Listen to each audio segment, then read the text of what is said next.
Nakia Jones. My son came home from work today and he showed me a disturbing video about a young man that was shot and killed by police in Louisiana. And it's so funny because my son wanted to go to college there. And I kept saying, I ain't feeling that or whatever. What's interesting is to me is that the shooting involved a police officer.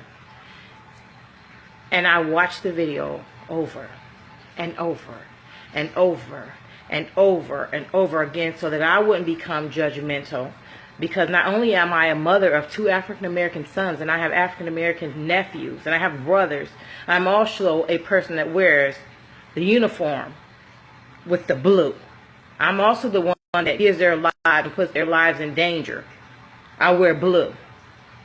So I'm looking at it, and I became so furious and so hurt because it bothers me when I hear people say, y'all police officers this, y'all police officers that, and they put us in this negative category when I'm saying to myself, I'm not that type of police officer. I know officers that are like me that will give their life for other people.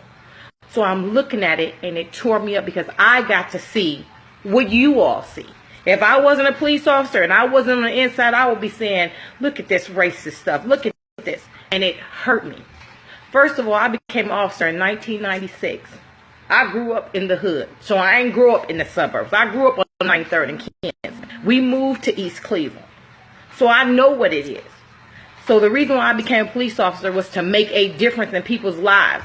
I knew what it was like to have a parent on drugs. I knew what it was like to watch people be picked on and bullied on and all kinds of things. And I said, I want to make a difference. I want to be that change. So I became that change. So in 96, I took an oath in East Cleveland, sitting in front of Chief Guidance, and said I would serve and protect my community by all costs. Even if it meant I wouldn't go home to my 1-year-old daughter. And that's what I did. And I did it with integrity and respect. The thing that hurt me most of all was that a lot of people that I was arresting were the same color as me, that grew up in East Cleveland like me, so I couldn't understand that. Why would you want to destroy your community? I couldn't understand. I said, okay, but they're not sworn to serve and protect either. They didn't take that oath. This is what they do. So then I left there and I came to another predominantly black community and became a police officer. I'm the first and only African-American female officer, and I can say that pride and respect. I sat in front of Marcia Fudge and took that oath that I would serve and protect my community. And I also moved into my community and I raised my children in this community. I wear that blue uniform proudly. And I know for a fact I have 6 beautiful children that love me. And I have a husband, I have a family that loves me. And I know there's times I may not come home from work. I have taken guns off 15, 14, 13-year-old children. I'm talking about real guns. I've had to go and tell a mother that their 13-year-old son or daughter was not coming home. I've interviewed rape victims that's been raped by people that look just like me, the same color as me. We are running around killing each other left and right. But what hurts me the most is the people that stood in front of a judge and stood in front of a mayor and said, I swear my oath that I will serve and protect this community. And God, please forgive me, and you can delete me if you get mad at me. If you are white and you working in a black community and you are racist, you need to be ashamed of yourself. You stood up there and took an oath. If this is not where you want to work at, then you need to take your behind somewhere else. I decided to work in the African-American community because I'm African-American and I wanted to make a difference. I could have worked in Parma.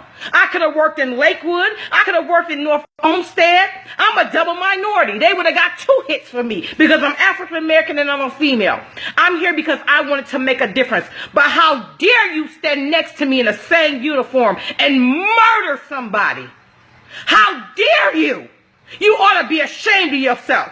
So why don't we just keep it real? If you're that officer that know good and well you got a God complex, you're afraid of people that don't look like you, you have no business in that uniform. Take it off. If you're afraid to go and talk to an African-American female or male or a Mexican male or female because they're not white like you, take the uniform off. You have no business being a police officer.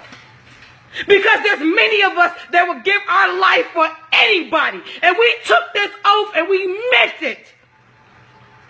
If you are that officer that's prejudiced, take the uniform off and put the KKK hoodie on. Because I will not stand for that. If you're an officer that works with me and you're wrong, I will tell you you're wrong. My heart goes out to that young man's family, because if it was my son, I don't know what I would do. But to my brothers and sisters, my juvenile brothers and sisters, I am your keeper. Put them guns down, y'all. We killing each other. And the reason why all this racist stuff keeps going on is because we're divided. We're killing each other. We're not standing together. See, Martin Luther King them stood together. You didn't hear about a bunch of black people killing each other. We got to stand together, because a house divided against each other will not stand. And we got to be smart. Don't mean go tearing up stuff. Be smart. I am my brother and my sister's keeper. That's why I'm going to keep this uniform on. Because today I wanted to quit when I saw that video. But I need for y'all to support the ones of us that are right. And I need for you to stand for those of us that are not right. I also need for y'all to become role models for our juveniles, y'all. They're killing each other left and right. I'm telling you. And people that don't really want us to exist are sitting back laughing, because they're saying, look at them destroy each other. Yeah, we'll have a police shooting here or there, but we're not going to talk about the millions of black men that are killing each other left and right. Put the guns down. The most powerful, fearful person in the world is an intelligent black man. Men, I need for y'all to stand up. Get these young men, mentor them, teach them. And then when you see that one of us are doing something wrong, and I'm not telling you, you know when you're wrong, and you know when you're dealing with the police, and we got to do our job, because we have to do our job. But when we do something that you know is wrong, you need to speak up. You need to go speak to a chief. You need to go sit down and talk to the mayor. I'm not talking about just because I don't want you to tell me what to do. I'm talking about something serious, y'all. Again, this is my thoughts. If you get upset, delete me. This is my Facebook page. God bless.